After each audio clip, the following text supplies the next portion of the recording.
Ayo! Welcome back into CHGO White Sox postgame show. Presented by PointsBet. Use promo code CHGO when you sign up to get 2 risk-free bets up to $2,000.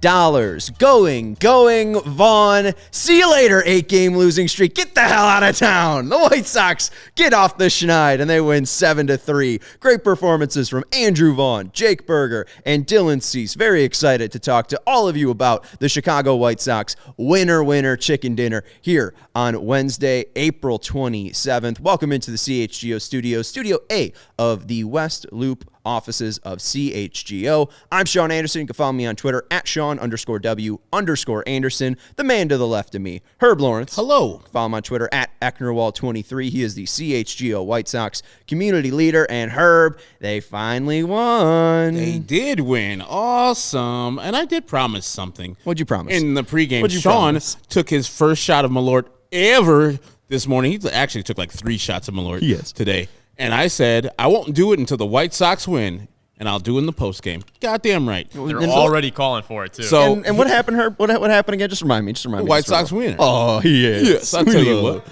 I love when the White Sox win. I mean, is that enough for you right there? Oh, that's plenty. Okay. I'll drink this poison. What do you got? What do you got in that red Solo cup over there? Hopefully a lot of just water. Just straight to the dome with this garbage right here. To the rubber band. Yeah. Sox win. What's up, Ryan? What's up, that's just Fred? straight trash. What's up, Steven? What's up, KPW? That's What's the worst up, shit Rex? of all time. Isn't it horrible? Yeah, it's worse. And like the worst part about it too is like when you breathe, it comes back up, and you just have to keep dealing with that taste over and over again. I don't think water's helping. I'm gonna not breathe then. Can I just do that? Absolutely. I mean, So the White Sox won. I mean, it'd be a perfect time to die. I'll be talking with you guys for the next 20 minutes while Herb just tries to not breathe. And then hopefully at some point we'll be joined by Vinny Duber, who is back from vacations. He's out right now at Guaranteed Rate Field. But Herb, let's start. You're 100% right. I just took a sip of water. It just like reinvigorated it. You need like reanimated the nastiness in my mouth. I can smell it. It's shit. Coming off of you right now. This is dumb. Botanical. I had nothing botanical about that. That is all just straight gasoline. All Sean, right, I want Herb. to know what you think about this. Stephen Niss says Sean needs to take a shot of Malort every pregame until the win streak is over. My mom. That's your shit. So here, let's just go to my agent. My agent texted me during the show or after the show, and my agent is my mother, by the way. She texted me at 1:08 immediately after we go off. Big dog. Those shots, barf face. Why? I thought it would be entertaining. So you know what? I don't know if my mom's gonna love me taking shots of Malort. Your mom calls you big dog? Yeah, I call her Big Dog. She's a big dog, you know. Okay. We had this neighbor. He's not our neighbor anymore, so I can now tell this story. I think yeah. I already was that Son of Juice. I've already had one. I got to drive home. That actually doesn't get me drunk. The Son of Juice would get me drunk. But we had this guy next door who looked like he was constantly yelling in his garage, and we were always just saying he's the big dog. So we call each other Big Dog. But hallelujah, Vinny is allowed to go on vacations. I don't think this Vinny was still here when the losing streak started. He's gonna get married later on this year, so he's gonna leave for a good amount of time. So yeah, we can't just have Vinny as our crutch. He's got to have some enjoyment in his life, right? And the White Sox are not part of his enjoyment. What started this whole thing was apparently Tusk. That's what Baloney wants me to believe, is that Tusk, us starting to talk about Tusk, led to the losing streak. But it's over, and let's talk about the Chicago White Sox getting the win. Let's look at the pitching. That's Malort face drinking water afterwards. You still have a Malort face 3 minutes after taking a shot. Didn't even fill you up. I could have done you much worse. Let's look at the pitching lines. It keeps on going. Zach Cranky versus Dylan Cease.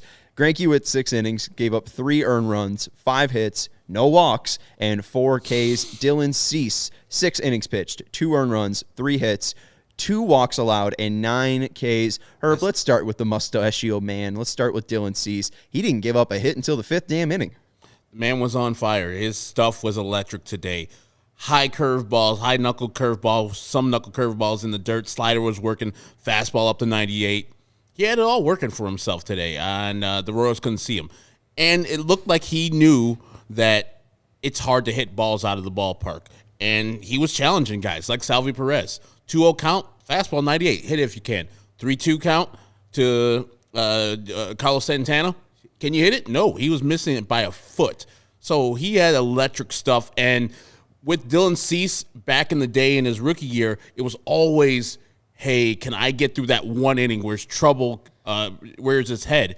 And he had that trouble after he gave up the walk and then he gave up his first hit. Usually in his rookie year, first year, he would be wilting and wouldn't get out of that inning.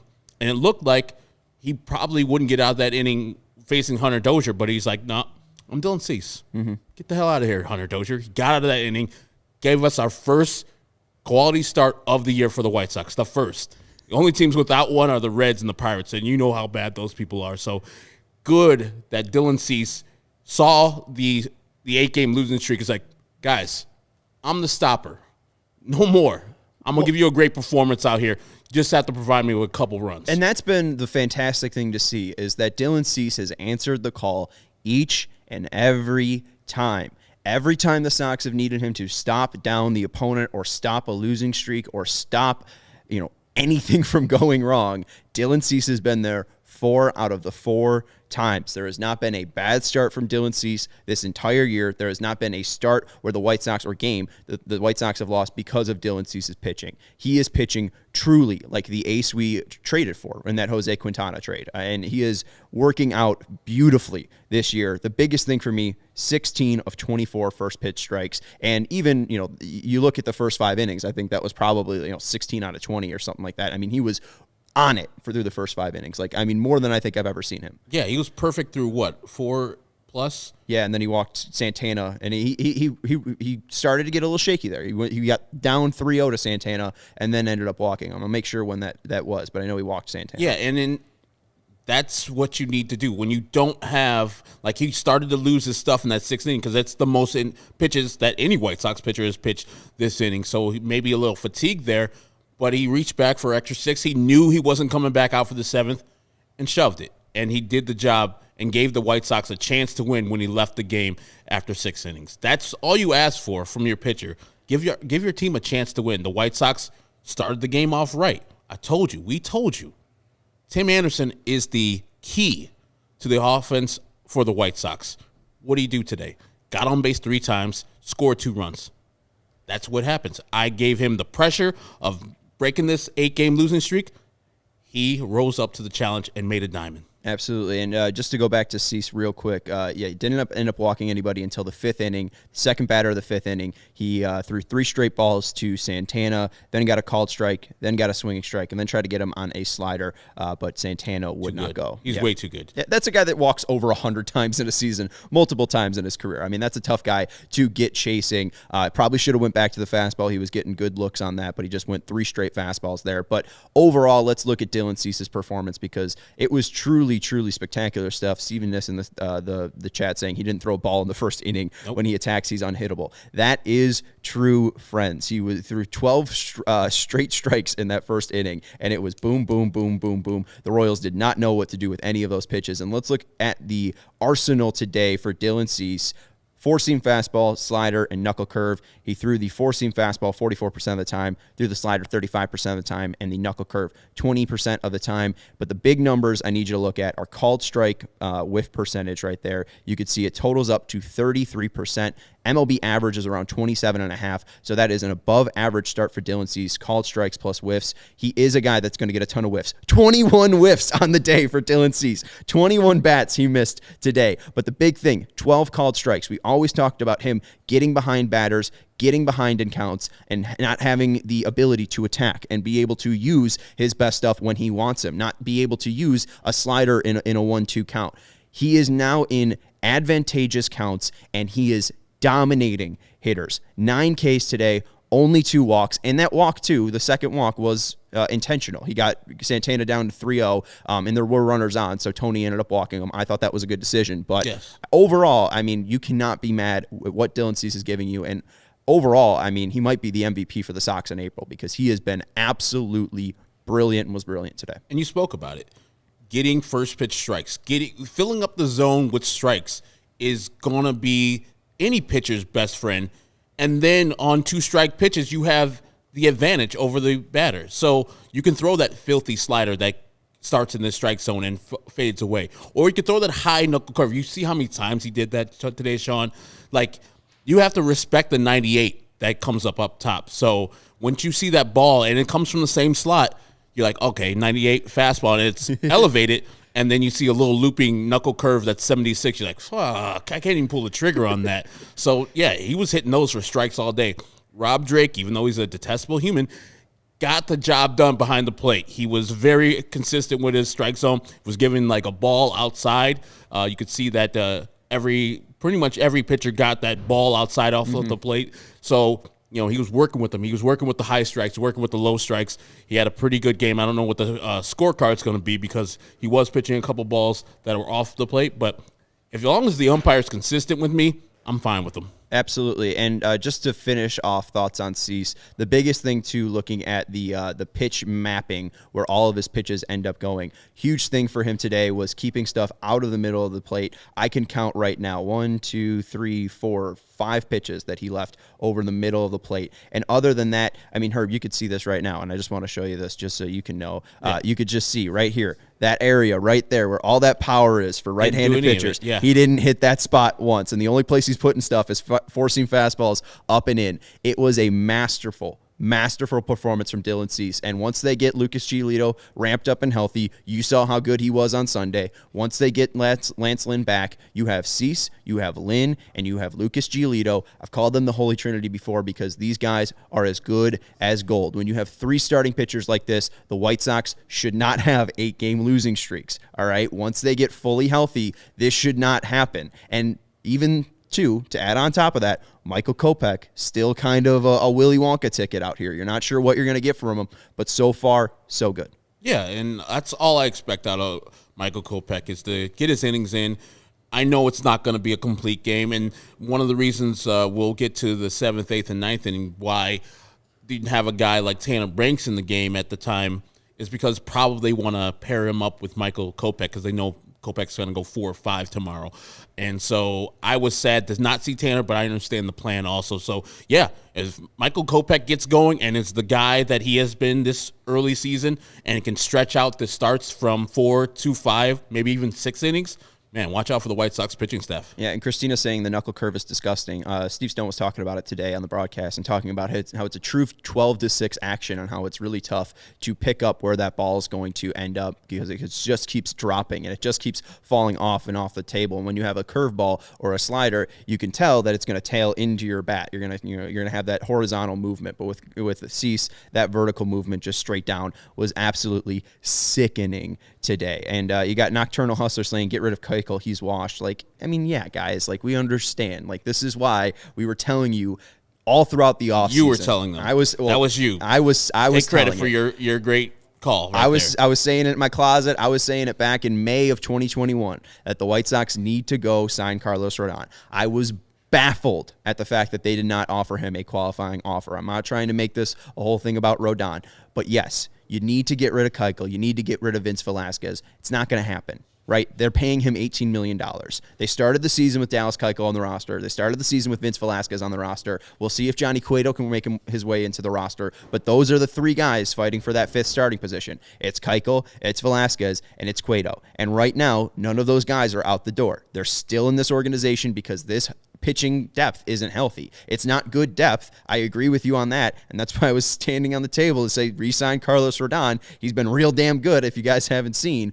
But the 4 pitchers that they have should be fine. You don't need 5 pitchers going into the postseason. Yeah, that's correct. And with the top 3 White Sox pitchers, I will take them maybe over most teams, not every team, because I think the Mets are dumb good. When Jacob DeGrom comes back, but yeah, you can't go wrong with Lynn, Cease, and Giolito. Yeah, definitely not the best rotation because Bassett's pretty damn good, Scherzer's pretty damn good, DeGrom's pretty damn good, Carrasco's pretty damn good. Taijuan Walker's decent. McGill is like the guy that has like the highest ERA. Didn't he start the year as the opening day starter? And he's got like a 2.35 ERA, and he's got like the highest on the team. So the Mets pitching. The 9 Mets are decent. Nasty. Got into a fight today, too. Yeah, they did. And the Padres, too, you mentioned them. You mentioned the quality start stats. You said they had 10 quality starts. So their rotation has been fantastic. fantastic as well. All right, I do want to mention some quick stuff real quick. A lot of injury talk in the chat room right now. So one of them was, will Luis Robert play tomorrow? We need him so badly. We're not sure what the update is. We heard today that he's still feeling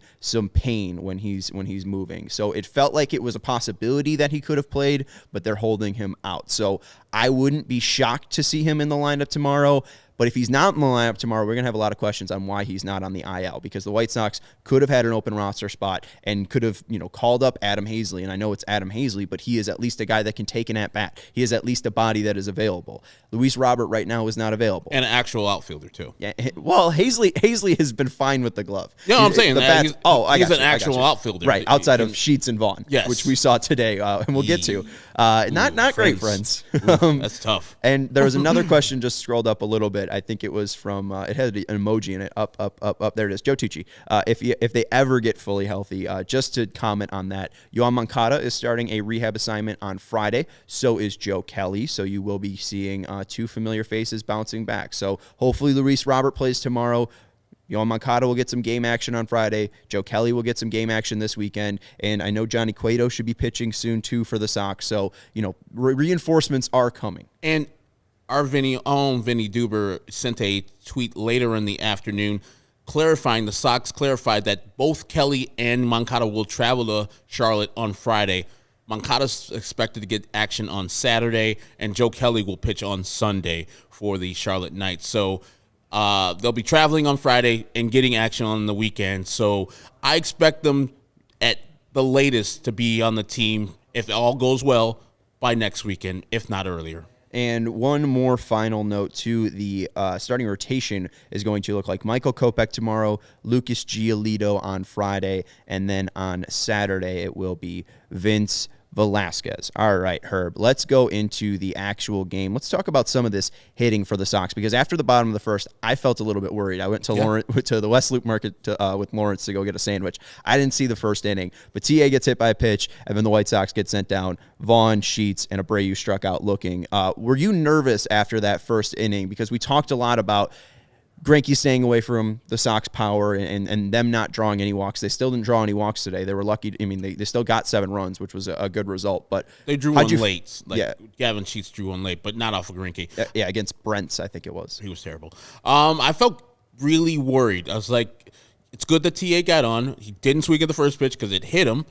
And then the bats following him, they were all right, not great.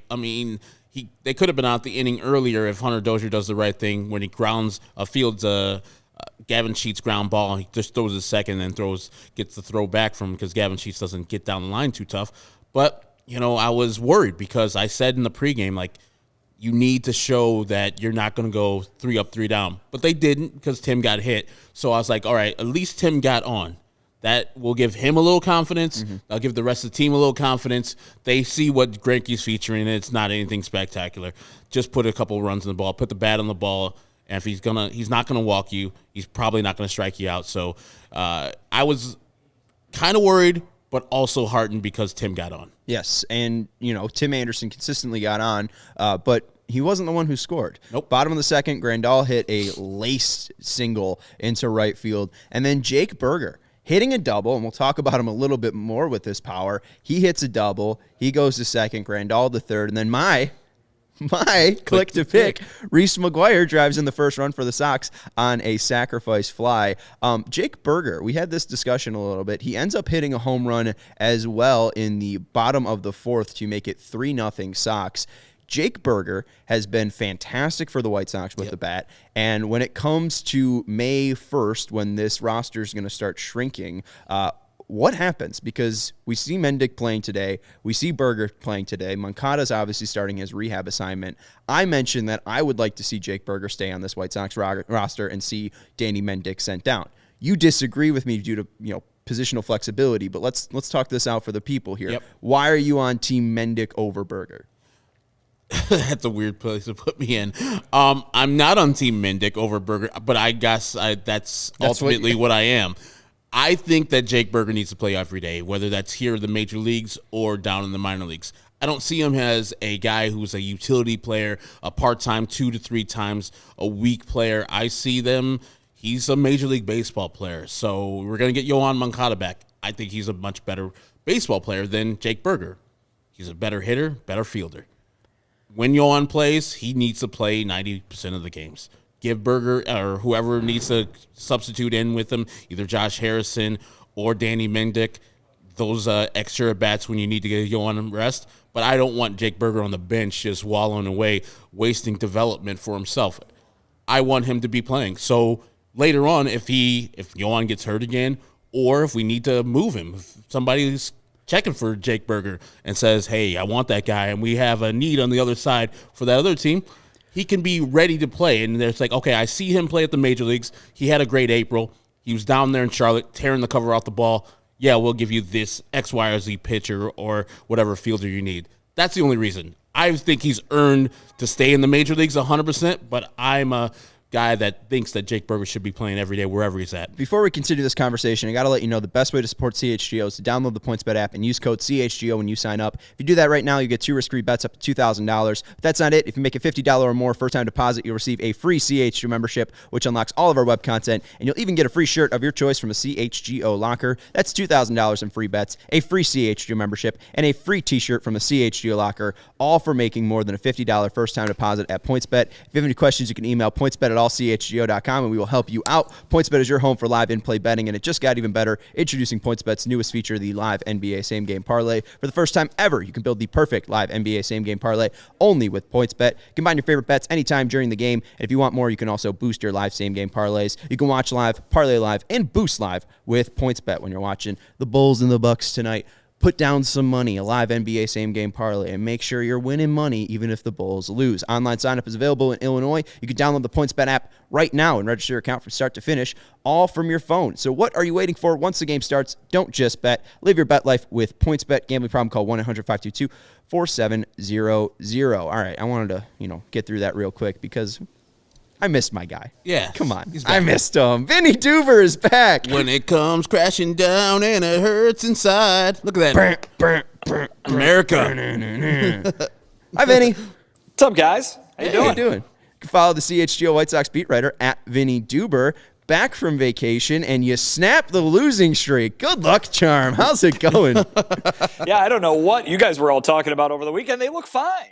Everything's great. Yeah, they went 7-3. They look like the normal White Sox. Pitching's good, man. You know what? You know what's not normal, and I'm surprised you didn't just start talking about this right away. Tony La Russa is dancing at his post-game press conference. You gotta tell us about the moves. You gotta tell us what Coach Tony's up there busting out after the 8-game schneid is broken. Yeah, nothing crazy, but the door opens and he pops in and doing a little shuffle, doing a little something to to celebrate things going right for them for the first time in a while. No, it was funny. He said he was texting with a friend of his and said, today's just another game or another baseball game out of 162, and then he goes, yeah, that was bull crap. He wanted to win today. He wanted it bad, and he got it. And the Sox, like you said, are off the schneid. Yeah, did he talk at all about what he was feeling when this game gets tied up? I mean, this was a very, very tense game for us. Andrew Vaughn relieved a lot of tensions. Did he talk about what tensions were relieved by Vaughn's home run and how the team felt after that one?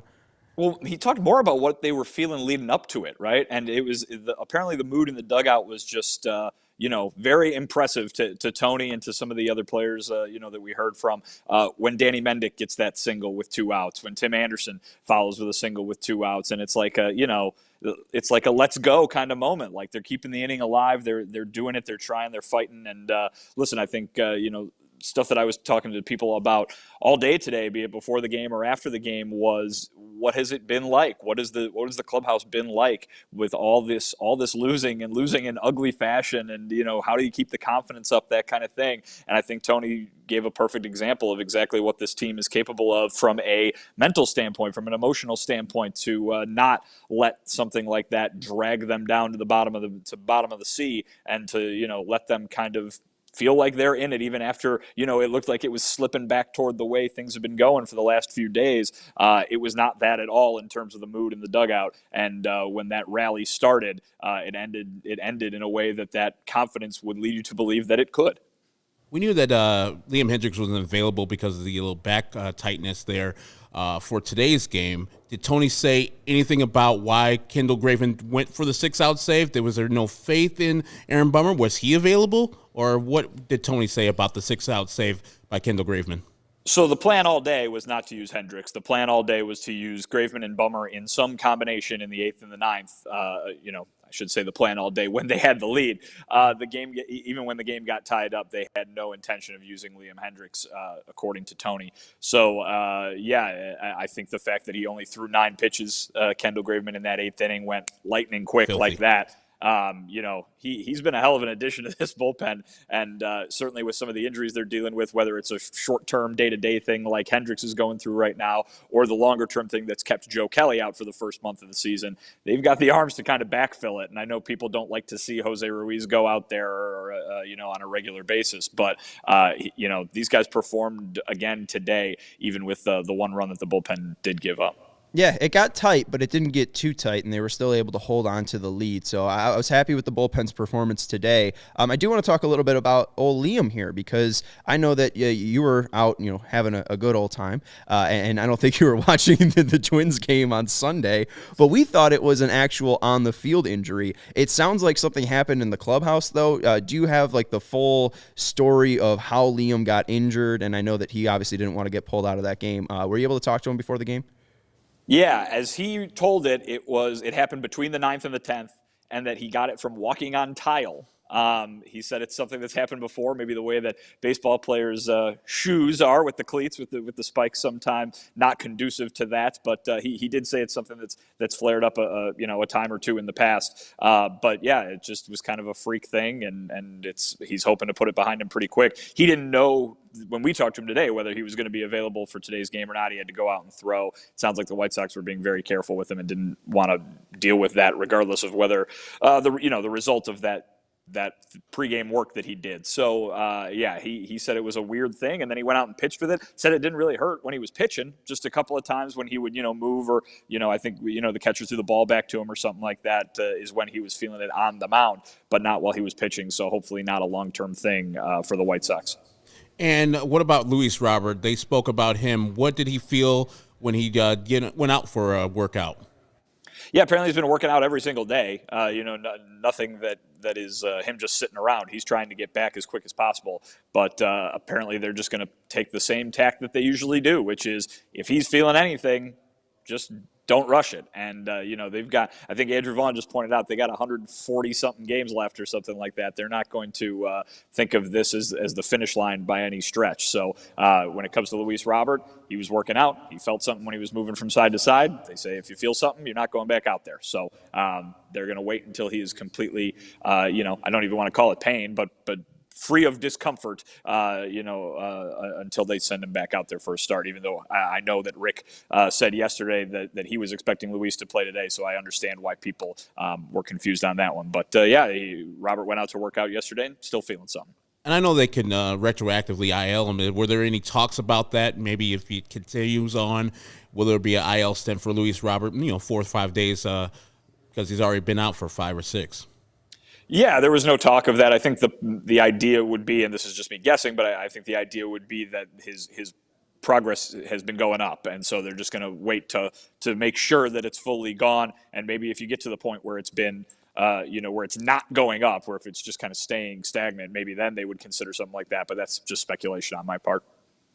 You mentioned Andrew Vaughn. We were talking about Andrew Vaughn during the game, mainly to our producer, Steven. And Steven was talking about how he kind of fits in the Andrew Vaughn mustache club. It's there, but he doesn't really feel like it's there just yet. Have you talked to mustachioed Andrew Vaughn after hitting his big home run to put the Sox ahead? I did. I even brought up the facial hair, and I asked, oh, you did? I did. I go, was this inspired by Dylan Cease? Because of course Dylan is the guy with the new flashy mustache in the Sox clubhouse. And Andrew said no. He was trying to grow a beard, and they were losing and losing and losing. So he shaved the beard off, kept the mustache, hoping that they would win. They won, and so I'm guessing now it's a thing. Dylan didn't know whether it was inspired by him or not, but said if it was, he would be honored to. I want to chime in and say I know Andrew struggles so badly. Like, I need some pointers or something. I'm just saying, listen, I think the pointer is you got to have darker hair. I mean, that's what makes it stand out, right? I mean, I don't think it's whether you can or you can't. You've just been dealt a bad hand with the light hair. And so I think that's, certainly Andrew can commiserate. Well, that sounds great. I will send you some Just for Men. We can have him dye his mustache. And then since he's from California and we already did Real American, he can just bust out the Hulk Hogan look and he could be Hulk Hogan in left field. This sounds like it's going to be nice and tidy to clean up. So glad you brought that up to Andrew Vaughn. But what did he say about the actual home run? Did he talk about the not elevation, but just the excitement from that, because we saw him freaking out in the dugout post-homer. Yeah, I mean, you saw him freaking out in the dugout. Freaking out is not something he really does in interviews. He's a man of few words, but certainly understanding of the weight that a win like this can carry, and understanding of kind of what this team had been through. And he says it's just a testament to kind of going about your business the same every day, which sounds a lot like Andrew Vaughn. So certainly, I think this is something that. Listen, is not unexpected for the White Sox, right? I mean, this is something that they're supposed to do. They're supposed to go out and hit home runs, and they're supposed to go out and score 7 runs in a game. I think everybody's a little relieved to see that this is happening after the way the last 8 games went. Did Andrew mention anything about left field or playing left field and getting used to it? Because it does feel like he is still uncomfortable out there, and I'm not sure if that has to deal with the injury he suffered in spring training, but I'm not sure if he's talked about what defensively it's been like in 2022 for him. Yeah, not today. Today he didn't. I'll say this. I don't think he's uncomfortable out there at all. I think he's comfortable out there, but I will say just from a observational standpoint, and I know we've brought it up a couple times over the last week or so, and that's he just it looks a little different, right? I mean, it looks different than it did last year. Maybe he's so comfortable that he's trying to make plays that he wasn't trying to make a year ago. He made a couple great catches today in today's game. Obviously, I know people were upset with the pop-up dropping in front of him in the inning there where the Royals got a couple of runs, but he made a couple great catches, including one in that inning. Out on the warning track there. So I don't think it's a discomfort thing. I think it is just, maybe a fluke of those kind of plays popping up. But, thrust into some more duty here, obviously, I would imagine we'll be seeing a lot of Andrew Vaughn in left field while Eloy is out with the hamstring injury. Mm-hmm. Vinny, the hooded sweatshirt you have on, is there any meaning to that print on your chest? This is Roots, the Canadian brand there. So I picked this up when I was in Montreal a few years back. It's just a nice, comfortable sweatshirt. That's all. It's nice. And then secondly, the last thing I have for you is 12 by 5. That's an old one. That's one of the first ones. I'll say 65. Ooh. 64? Yeah. It was recorded right here in Chicago and in London. 2120 South Michigan Avenue, Chess Studios, baby. Boom, you got that. He knows that. God damn. We were doing Canadian accents yesterday since you brought up Montreal. Do you have any Canadian? I started just doing my South Side accent. It was terrible. It was real bad. Yeah, I don't know. Canada is not one of my stronger ones. I think I'll stay away, and I won't insult or alienate an entire nation of listeners quite yet. Maybe maybe they get to they build this into a winning streak of sorts, and maybe that's something I can bust out. That's very fair. Finally, let's talk about Dylan Cease. Did you get a chance to talk to your mustachioed man here? Yeah, he spoke after the ball game, and a lot of some standard Dylan Cease stuff. Obviously, he had some struggles in that 6th inning.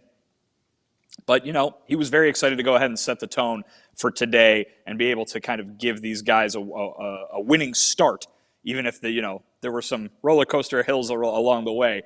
He was excited to give these guys some momentum early on, and he was thinking about trying to, stop the bleeding, he said.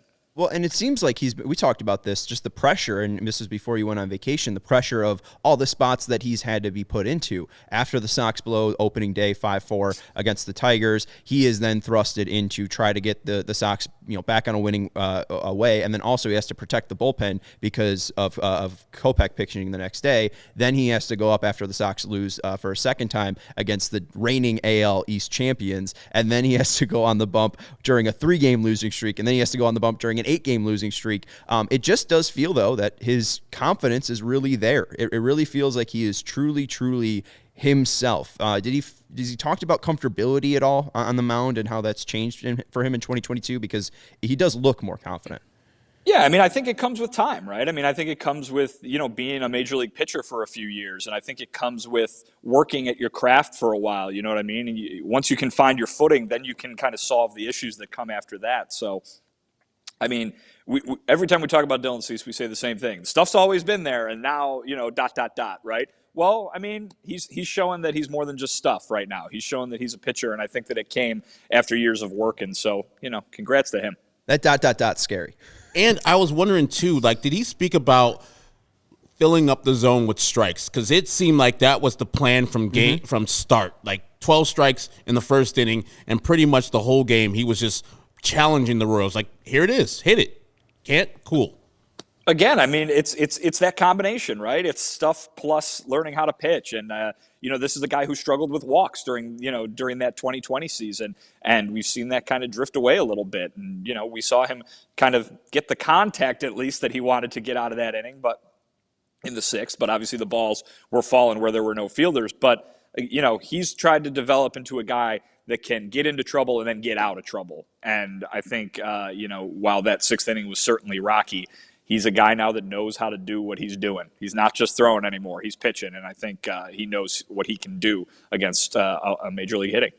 Robbie said he's inspired to shave a mustache next time he shaves. And then Edgar says, with great mustache comes great power. So I think you know that more than anyone, and I think you've been letting Dylan Cease know that. And I think part of his success is because of the mustache. And obviously you are one of the inspirations. You got to have confidence to rock a mustache. We got to thank you, Vinny. Thank you for your time. Thank you for your reporting. And welcome back. We're glad to have you. You can follow Vinny Duber on Twitter at Vinny Duber. Glad to be home, guys. Thanks a lot. Make sure you listen to Tusk. Don't sleep on that Tusk album. We got to talk about it. We'll talk about it tomorrow. Oh, you didn't have to put them back up. I was just goofing. I will not be doing that, Sean. I got the Ramones queued up for the drive home. We're gonna rock out a little bit. Well, it's a quick one. It's a quick 20-minute album, probably. I can get through probably about 2 albums, so just sitting in traffic on the expressway on the way home. Well, have fun. I hope your headbanging goes well. See you, Vinny. Thank you very much, and we will talk to you tomorrow. You can follow our CHGO White Sox beat writer on Twitter at Vinny Duber. All CHGO members can go and check out his game recap after this one. He'll have great quotes from a dancing Tony La Russa, a ecstatic Andrew Vaughn, and a very calm and composed Dylan Cease from today's start. I want to mention CHGO because this is the CHGO White Sox podcast. If you want to become a member, go to allchgo.com. We do these post games for you free. We do these pre games for you free. We do all of our live shows and podcasts for you free. But the premium content is that written content. Vinny Duber's work. Jared Willis was covering for Vinny throughout the weekend. He did fantastic work covering the Sox. You got Ryan Herrera on the Cubs side. You got a ton of writers for the Bears, Hawks, and Bulls.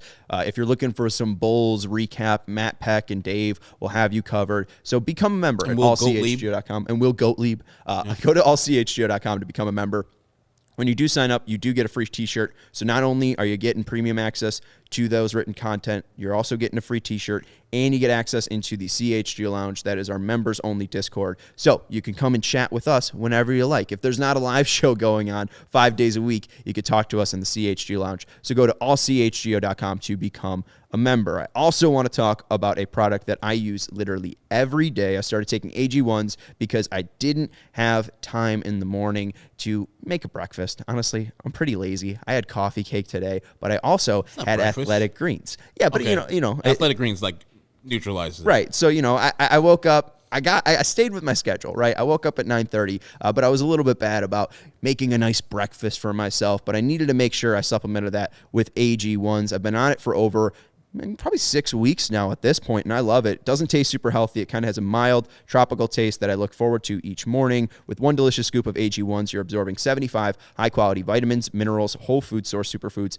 probiotics, and adaptogens to help you start your day right. I love it because it's lifestyle friendly, whether you eat keto, paleo, vegan, dairy-free, or gluten-free. Athletic Greens has over 7,000 five-star reviews, and it costs less than $3 a day. You're investing in your health, and it's cheaper than your cold brew habit. Right now, it's time to reclaim your health and arm your immune system with convenient daily nutrition. It's just one scoop in a cup of water every day, about 8 to 12 ounces. That's it. No need for a million of different different pills and supplements to look out for your health. To make it easy, Athletic Greens is going to give you a free 1-year supply of immune-supporting vitamin D and 5 free travel packs with your purchase. All you have to do is visit athleticgreens.com/CHGOSOX. Again, that is athleticgreens.com/CHGOSOX to take ownership over your health and pick up the ultimate daily nutritional insurance. Again, athleticgreens.com/CHGOSOX. You know what I did with the Athletic Greens? What did you do? I put the scoop in one of my smoothies. Scoop? Mercy. I'll tell you what. Ooh,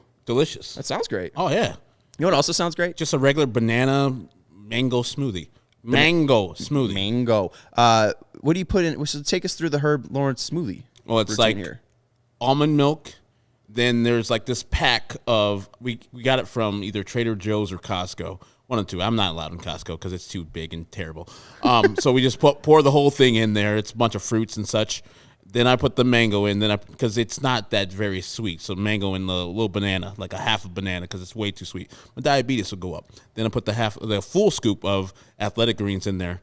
Put it all together. Mercy, I'll tell you what. Boom. And it's here, only 1 cup of almond milk, and then all the rest is just like frozen fruits and then the Athletic Greens. And you're talking mangoes, you're talking bananas, and this already has a mild tropical taste, so it probably fits in perfectly. You probably didn't even know you're drinking 75 high-quality vitamins, minerals, adaptogens, probiotics, all that good stuff.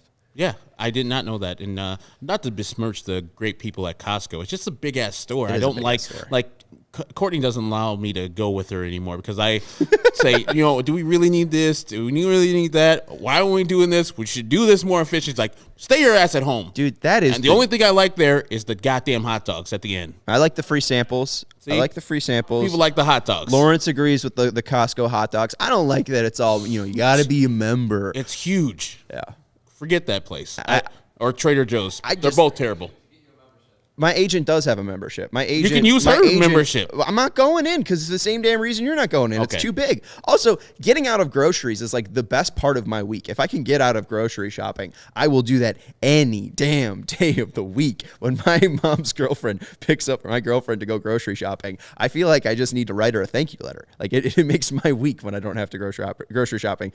So I don't blame you. There she is, Courtney. It's true. Herb doesn't go grocery shopping with me anymore. She banned me because I'm controlling. It's not because I did it on purpose, because I was just like, what are we doing this for? Like, what? That's terrible. We shouldn't get that. And why are we getting this? To me, it's toilet paper. Like, one time I was like, do we really need more paper towels? Because we already had like a big ass thing of paper towels at home. Thank you. And she's like, yeah. And then once we spilled something, it's like, oh, yeah. You didn't need paper towels, big man over there. It's like, yeah, that's why she does the grocery shopping at Costco or Aldi, or sometimes we get them delivered from like Instacart or something like that. That's my favorite thing. I like Aldi. I need to go to the Aldi and get some TP.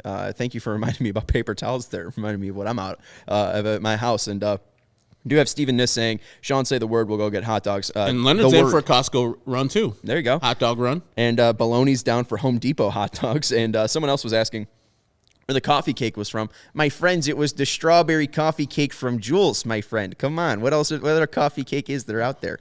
Real quick, I do want to mention the pick of the week. The PointsBet pick of the week was Dylan Cease, over 7.5 Ks. He had 9 today. That guy shoved. I put 50 cents of my dollar on that prop, and it cashed. I turned 50 cents into $1.50. Use promo code CHGO when you sign up to get 2 risk-free bets up to $2,000. You're not risking anything when you're betting on this Dylan Cease K prop. He's going to hit it every damn time. You'll be a millionaire in like 10 years. Yes. 3 out of the 4 games that K prop just like compound that. Just take that $1.50 and just compound every day. Sean tells me before the game, yeah, I got $1.05. He says I have 105 in my bank. Oh man, you're doing great. I didn't realize it meant $1.05. Yeah, Sean. Yeah, he had a podcast. What, 50 cents to 50,000? 50 cents to $50,000, and I made it 9 episodes before losing all of my money. So, and Rusty said Dylan won me $175 today because I believed in him. Good for you, Rusted. Rusted's buying all the hot dogs at Costco for all of us. We're going. Yes. Rusted Cole is bringing us the hot dog train. Yes. All right, let's go back to the Jake Berger discussion that happened 20 minutes ago. I think that Jake Berger needs to stay on this roster. He is clearly showing you that he is one of the most productive hitters for the Sox. He is hitting the absolute absolute hell out of the ball. 98 percentile, I think, on hard hit velocity. I want to make sure. 98 percentile on max velocity, 92 percentile on average exit velocity. This guy is absolutely smashing the ball. And the thing, too, is Vinny mentioned it in the hit. Eloy's going to be out for 6 to 8 weeks. Left field's going to be open. The DH spot will not always be taken up by Gavin Sheets or, Andrew Vaughn. There will be opportunities, I think, where Jake Burger might be able to DH a game during a week, and he might be able to play third base a day during the week. So I do think that he would probably get the same amount of run as Mendick, which is fine in my eyes because, yes, he does need to grow. He didn't have a ton of opportunities to grow down in Double-A, but right now he's producing. Yep. He's doing the damn thing. So I don't really want to take a guy who is hitting at this level off of a contender. I really think it would be a stupid move. And just with Moncada's injury, I think you could send Mendick down, call up Moncada once he's fully healthy, and I think that's a pretty clean way to handle this Jake Burger thing. I think Jake Burger needs to stay on this team. I think he can help this team out more than any other of the depth bats that the Sox have in Charlotte, or kind of the ones that are floating in between the Sox roster and Charlotte right now. I think Jake Burger needs to stay on this team. I just want him to play. So if it's up here or the minor leagues, I want him to play most of the games. So if Yohan can go back to second, which I wouldn't be a fan of, because I don't think Jake Burger can play second base. I think he can give you a competent second base, but you don't need your right fielder, your left fielder, and your second baseman be liabilities, and you already see what Tim's doing this year. So the last thing you need is another liability in the field. So I just want him to play and not be on the bench all the damn time. So find a way where you can get Jake Burger at bats 4 out of the 6 games if you play in a week. Cool. I'm good with that, but I would know that, you got Yo back, so he'll play most of the games at third. And then when there's ever a right-hander on the bump, it's going to be Sheets over any right-handed person because Tony likes that left-handedness. And, I just want Jake Burger to develop fully. And wherever he is, he's a Major League Baseball player. I know that 100%. Yeah, Jake Burger is a Major League Baseball player. Right now, I think that he is one of the more intriguing trade pieces that the Sox have to offer. You could throw Gavin Sheets and Jake Burger at the top of the most, interesting trade pieces the Sox have. It's not saying much about the trade pieces that the Sox have. The minor league is pretty thin, so I do worry about that. When is Lynn coming back? I think that it's probably looking like the 3rd or 4th week of May, so they still have time before he is going to be back on this roster. But Steve's saying Jake looks like a 1st or a 3rd. He does look fairly slow at 3rd. He's got a pretty decent speed, 69 percentile for sprint speed, which is above average, but I just don't think he has that quick burst and that quick athleticism like Moncada shows you, and not many people do. Yohan Moncada is a special athlete, but we saw the ball today. I think it was the first hit that Cease allowed, was a little dribbler in front of Burger, and he ended up, just not being able to make a play. He ended up going across the pitcher's mound and just didn't have the time to fully grab it, pick it up in his glove, and throw over to first base to beat the runner. And that's how the first hit landed down against Dylan Cease today. So I think that if Burger was a little quicker, maybe it would be easier to play him at third base, or maybe it'd be easier to think about, hey, maybe Moncada moves to second base, or maybe we could put Burger at second base. But I just think he is too slow to actually play second base in the majors. Jake has like a different face than his body. Like his face looks like he would be a bigger cat, but his body is not that, it's not that fleshy. His body looks like it's in shape, and you said that he's in the 69 speed percentile. That's pretty good for a third baseman. That's amazing. So I think that he can do the job. Everybody just looks at his face like, he's a lumbering guy. He's a slow lumbering guy. No, not at all. The man can do the job at third base. I understand that people were complaining about that Olivares tapper, that he didn't complete the throw. I think that Olivares was already there. Jake didn't waste the throw. Do anything extra there, and it's a smart play just to hold it, not trying to make Olivares go to second with a wild throw there, and it was really across his body. It was a bit of a tough play anyways. Maybe a bare hand in the future would have had it, because I'm sure Dylan wanted that no-hitter. Absolutely. And he would have loved to have the sellout, but Jake was thinking it's 3-0. If I throw this ball, Olivares gets a second, it starts an inning off wrong, and then he still gets the hit, and then I'm wrong. Well, and then it's like we start an inning off wrong because the guy's on second base now in scoring position. And let's not make another error. The White Sox didn't make an error today. Yay! First time in what, 9 didn't games? Make an error. I think so. Let's go. League leading 20 errors on the season for them. They didn't make an error today, and that could have been an error. So, Blake Name saying, I thought he mishandled it slightly. That's why he did not throw. Yeah, I think if he was quicker, he might have just had a chance to maybe recoup from that mishandling. I think that if he was quicker, he could have gotten to the ball a little bit. But Steve says he has no leaner lower half. Yes. You're right. Yeah, it's like he's just skinny. Yeah, well, not and that's skinny. He's like regular body. And his face doesn't match his lower body. And go look at when he was drafted, when he was throwing out the first pitch for the Sox. Big chubby cheeks, and he was about like 240 or something. A big part of his story was the mental health struggles that he's gone through with facing all the injuries that he has, and thinking that he was not going to be able to play baseball. And part of making sure that he would be a major league ready player is getting his body right. And you can see now that he might still have some of that fat weight, the fat on his face here, but that body is trim. It's looking like a major league player. And I know that you usually do these transitions, but Stephen, let's go to Rusted Cole comment up there at the top. Vaughn has repeatedly shown a clutch gene too. Did at first glance with Chapman and Yankee Stadium last year. I'm going to add there, Gregory Soto earlier this year has done a few times since. Undeniably big late game inning guy. I mean, we have the stat we have earlier from Chris Kamka. It was very telling that Andrew Vaughn, from this season, the 7th inning on, 7 for 15, 3 home runs, 9 driven in. Mercy. And he followed up that tweet with another one saying his 9 RBIs, the rest of the team combined, 8 from the 7th inning on. That's amazing. That guy has to play every single goddamn day unless he's hurt. Sultan of Stat there, Chris Kamka at C Kamka on Twitter, doing a great job with the NBC Sports Chicago broadcast.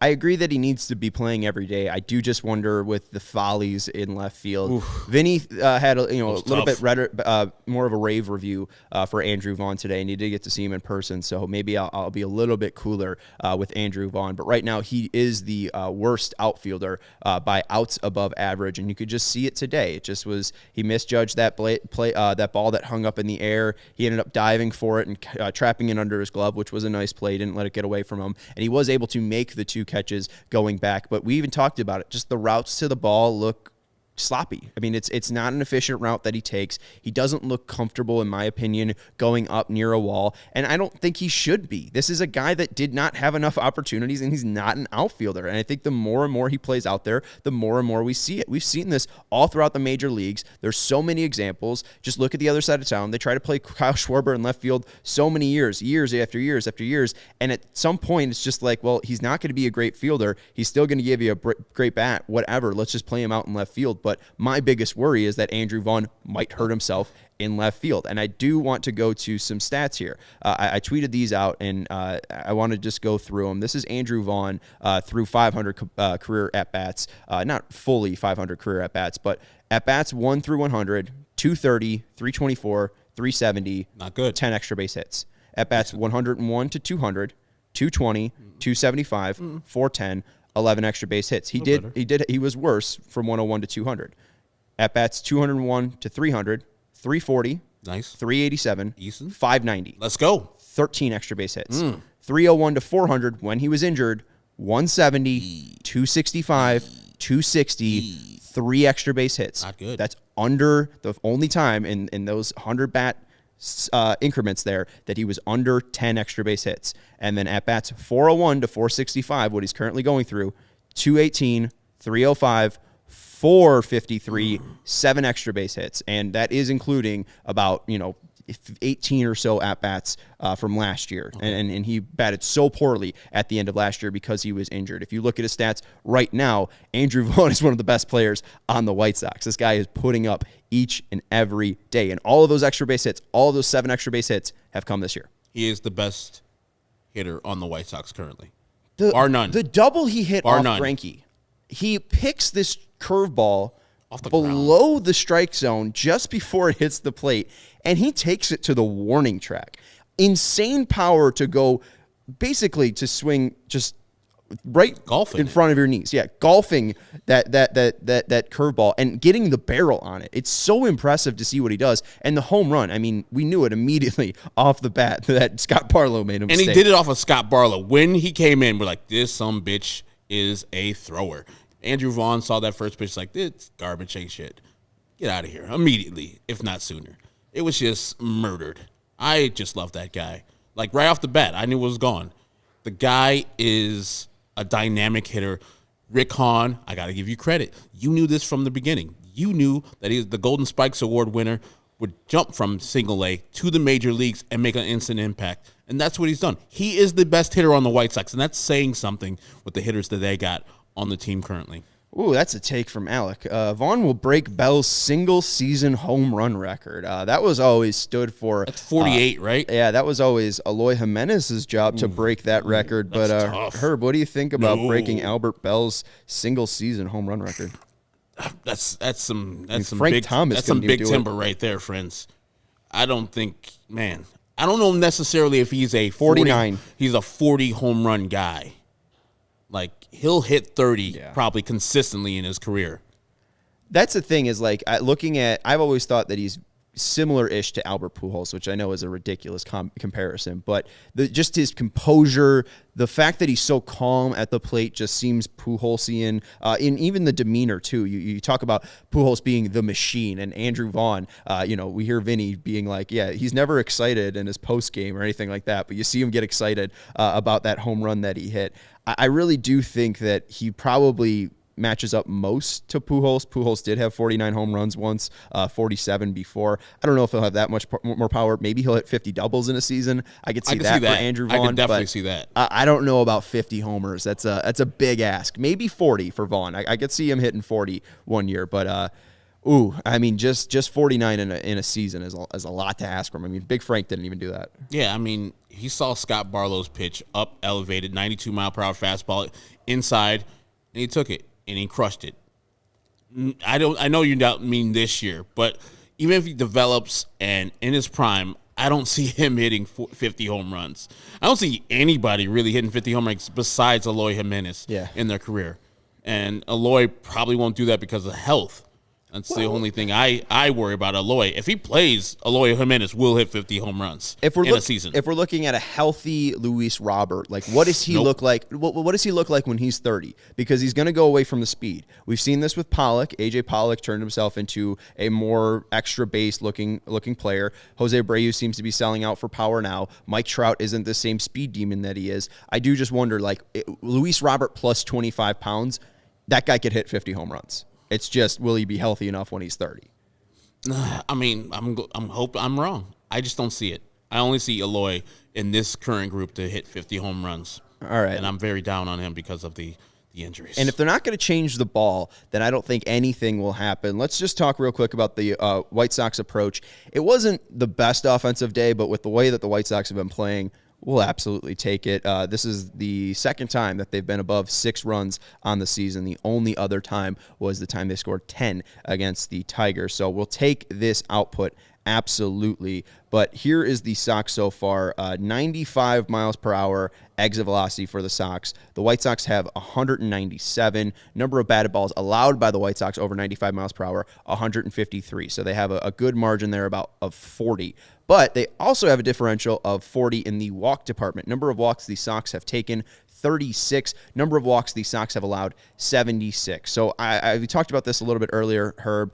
Just the lack of the Sox putting guys on base to put pressure on the Royals or whoever they are playing. The White Sox are hitting the hell out of the ball, but with the way that the ball is flying and the way that the ball is being talked about, this is just not going to lead to winning baseball, and this is how you can fall into a trap of losing 8 straight.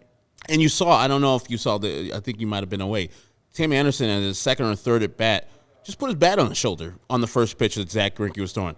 He listened to us. Whatever they got to, Tony or Frank Menachino or Tim himself, he's like, Frank, you know what? I need to be a little bit more patient. Just put his bat on the shoulder, was going to take that pitch no matter what. And then followed up, I think, in that same at bat with a single. So patience. Mm-hmm. They're going to come to you. A lot, you have people behind you who are going to drive you in. A walk is as good as a hit. I know it's cliche, and some might not agree with you. walk is as good as a hit. Get on base. We saw what happened with the Royals last night when the White Sox walked them 11 times. They scored runs. I mean, I don't think any of those 11 runs came through, but eventually you get tired. You're throwing a lot of pitches. The bullpen gets tired, and you wear down the opposing team. You frustrate them by you taking pitches. So I would say the White Sox just need to develop a little bit more patience, and with Yoan Moncada coming back, maybe Yasmani Grandal from the back of the baseball card comes back. A.J. Pollock is a patient enough hitter, and we draw a couple more walks, because if we do, we got the power hitters. We got the people to drive them in. Andrew Vaughn, I would like him more in like a 5 or 4 or 5 spot to drive in runs. It was good on the second spot. I don't know if he's a 2 hitter, especially when Luis Robert comes back, but when he comes back, no lower than 5th. No lower than 5th for Andrew Vaughn. He's got to be up in that lineup. I can't argue with 4 RBIs. I'll tell you that, Herb. Let's go real quick to the ball thing, because we see Steve saying, I hate looking at the ball as an excuse. I think the cold weather more than the ball from blank name. Let's go to Chris Bassett, former White Sox. He was with the A's as well, now a current Met. This is what he had to say after yesterday's outing of using the ball and about the balls that are being used by the MLB. What is the level of overall frustration with the fact that it keeps happening at this clip? Yeah, it's extremely annoying to see your teammates constantly get hit. And if we get hit by certain pitches, it is what it is. But to get hit in the head, the amount that we're getting hit it's unbelievable. I had some close calls tonight, which I've been hit in the face. I don't ever want to do that to anybody ever. But the MLB has a very big problem with the baseballs. I mean, they're bad. Everyone knows it. Every pitcher in the league knows it. They're bad. They don't care. The MLB doesn't give a damn about it. They don't care. We've told them our problems with them. They don't care. What are the problems with them? What's different about them? They're all different. The first inning, they're decent. The third inning, they're bad. The fourth inning, they're okay. The fifth inning, they're bad. Then we have different climates. Everything's different. There's no common ground with the balls. There's nothing the same. Outing to outing, they're bad. And with that, I really can't say it's, not an excuse. They are using 2 different balls. Chris Bassett is telling you that they're using 2 different balls. And we see today that more of this issues of hit by pitches because of the balls possibly or breaking balls leads to Nolan Arenado and benches clearing in the Mets-Cardinals series. I think the thing, too, is there's different seams. James McCann, former White Sox, talked about this, how there is one ball where the seams are more raised, and that is going to lead to the ball having more drag efficiency and leaving the yard less often. We see earlier today the home run of Jake Berger was compared to his fly ball that was hit and barely got out. Very similar, and the only thing that was different was the exit or the launch angle, and the big thing was the wind held it back, and just the heavier ball, the tighter ball is going to travel less, and that's just physics. I mean, there's a great doctor of astrophysics, Dr. Meredith Willis. I'll make sure that that I'm getting that name right. But go look at her work. She's done a fantastic job looking at how all of this has been documented and how the MLB has 2 different balls in play, and it is designed to cause less balls to go out. And we're seeing that affect the White Sox. Now, they can change their approach. They know that the balls are being played, or that the balls that are being played with are different. They could change their approach. They could start making more walks. They could try to have a line drive approach than, skying fly balls. That is, a way to get around it. All teams are playing with the same balls, but this is an issue, and players are saying it's an issue right now. I don't understand why Major League Baseball doesn't have a uniform baseball. Same baseball for every single team, every single game. It just seems like it has a, Chris Bassett was mad right there, but you can be manipulated. Like those balls, you could have all those heavy balls, the balls that don't travel out of the ballpark for certain games. And you can make things unfair for teams like the White Sox, who are a power-hitting team. And now you're changing the ball to a more heavy, high-seam ball. So there are a lot of hard hit balls. Don't they still lead the league in hard hit balls? They're not the Over hard. 90? Yeah, they're top 10. Yeah, and so we see a lot of warning track hits. That's not fair for a team that was built to hit the ball out of the ballpark, and you change the rules on them. You change the equipment that they've been using for years, and using multiple balls. That's just dumb. There needs to be something set. This is the ball that we're using. This is established. If it's the heavy ball, cool. We will adjust to that heavy ball. We will adjust to the less home runs, hit the ball on the ground, hit the ball in line drives more. But you can't have two different balls or multiple balls in play for these Major League Baseball players. The pitcher's already telling you, I can't grip, I can't feel for these different pitches. And I'm sure Tommy Johns are going to go up because you're doing different things with these balls. If they're raised seams, you can know you're going to get an extra little tail on your sliders or on your sinkers.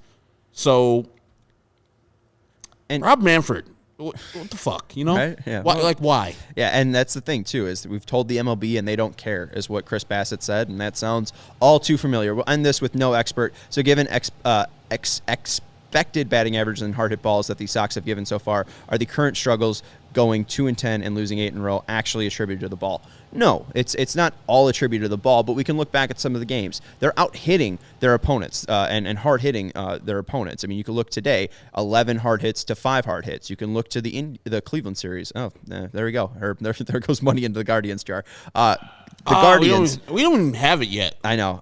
We But should throw Shots money to into Malort instead. there was 2 games over the weekend, over that eight game losing streak. They had 14 hard hit balls. I mean, and you know, I mean, that's just, it's ridiculous to say. You're getting 14 hard hit balls and you're just not scoring any runs. The White Sox didn't have any luck at all. And you can see too, like before the Jake Berger home run, Steven mentioned like, oh, that's the first home run since Danny Mendick.